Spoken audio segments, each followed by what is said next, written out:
News for today. Good day. A new online platform for human well-being indicators is launched. Live data to be collected by 2 million citizens' data collection points. A high rise in life expectancy within EU 34 countries. More than half of EU citizens adopted slow food and slow life patterns. The amended Act on Tax Credits for Sports and Companies approved. A new record in smart grids efficiency. Energy production and consumption becomes cleaner than ever.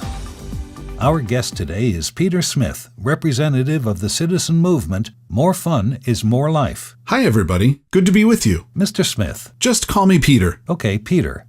Over the past 5 years, More Fun is More Life has achieved great success. You've gotten a lot of attention defending what sociologists call a post-materialistic concept of well-being. Yes, that's right. But we prefer to talk about better living. Our key message is, to be happy means first, being healthy and leading a meaningful life. And what made that possible? What has changed over the past years? The after effects of the global economic crisis of 2008 are felt deeply even today, and especially so in specific European member states. Rather than driving societies and member states apart, economic disparities in Europe have created a new sense of community in the pursuit of well-being for all. But the technological developments have made it possible too, right? Exactly. Just look around you and compare the way of living, the objects we are using, and our interaction with them today, with what was common about 20 years ago. When I was a child, objects were produced in globalized mass production. Now we have localized, small-scale production of customized goods. 3D printing kicked off this trend. Our mobile devices are multifunctional. They still help us to communicate, but they are also health devices and so forth. All in all, today we are able to combine better living and responsible use of post-industrial technologies. Yes, that's right. Which role did science, according to you, play in this process? This is a complex issue. My personal opinion is that the scientific world, at least in Europe, really opened up towards the demands of the citizens. Nowadays, citizens participate in research. They do research, they fund it, and they use its results.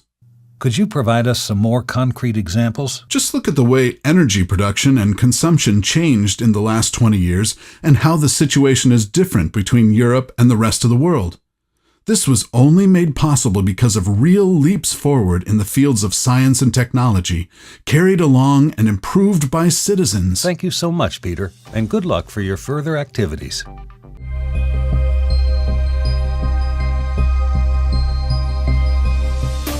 News for today. India was hit by super floods again. The drought in North Africa forces many people today to apply at the EU Immigration Office in Morocco for a working permit. Pan-European coupling of electricity grids with wind and solar power plants will be extended. German experts support Chinese local governments to realize the Smart Green City Plan. The internationally funded Global Stratospheric Solar Energy Platform goes live. Good evening, ladies and gentlemen. Thanks for joining us at News for Today. I'm glad to introduce Professor Mueller, a leading expert in green energy technology and energy policy, and a consultant to the European Commission. Professor Mueller, some of today's headlines are bad news due to the limited natural resources and climate change-related events. There's also some good news owing to the application of new green technology. Do you see a connection between these occurrences? In the past 15 years, we have experienced growing environmental disasters. People around the world realized that we could not abuse our environment the way people used to. So now, finally, people around the globe try to pursue an economic and ecological balance with joint forces. Have we done enough?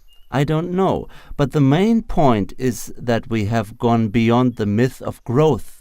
We have started to treat our environment with respect, and I believe we will do it better and better.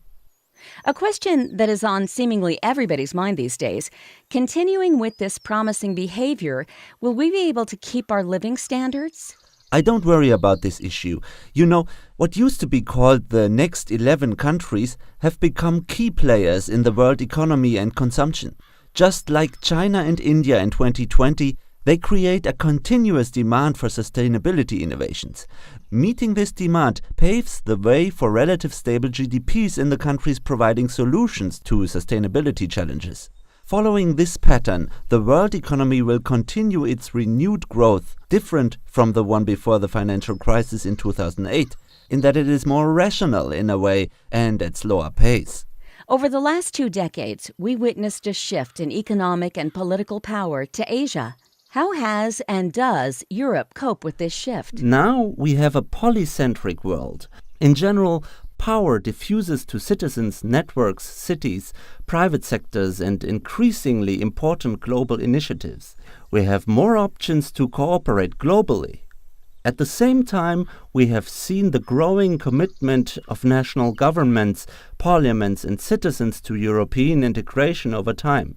Only at European and global level are we able to identify and tackle sustainability challenges in a timely and effective way. Our European system has improved considerably over the last decade in this regard. But who makes the decisions about what, how, and when to conduct sustainability-related research in Europe? I think here experts like me are in a crucial advisory role. We provide evidence and analysis and base our advice upon them. We also work with private sector platforms. What role can normal citizens like me play? Of course, normal citizens can contribute a lot. The key word is science in society.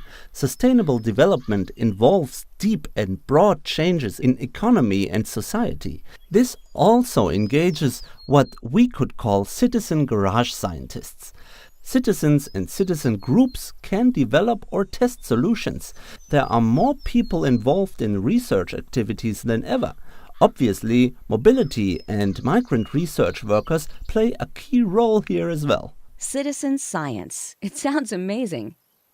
So all of us should think about how to contribute to science for the benefit of a sustainable world. Exactly. Thank you very much for this extremely inspiring interview.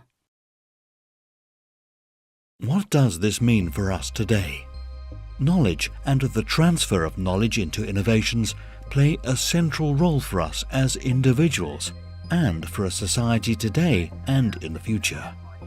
It is very likely that the chances and challenges of these scenarios are perceived differently by individual researchers, research organizations, firms, funders, policymakers, disciplines or sectors. Today, we can prepare our individual strategies to cope with these futures.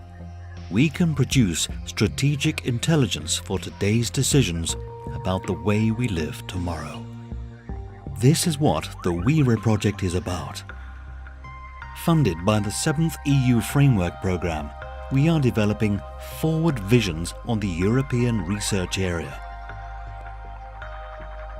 VERA is debating these multiple futures. VERA offers a platform for learning about different future perspectives.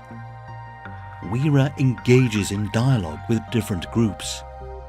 VERA gets involved in the making of science and innovation. VERA assists the strategy building of its users. VERA develops policy recommendations tailored to the needs of its users. If you want to learn more and get engaged in the project, please visit us at www.eravisions.eu.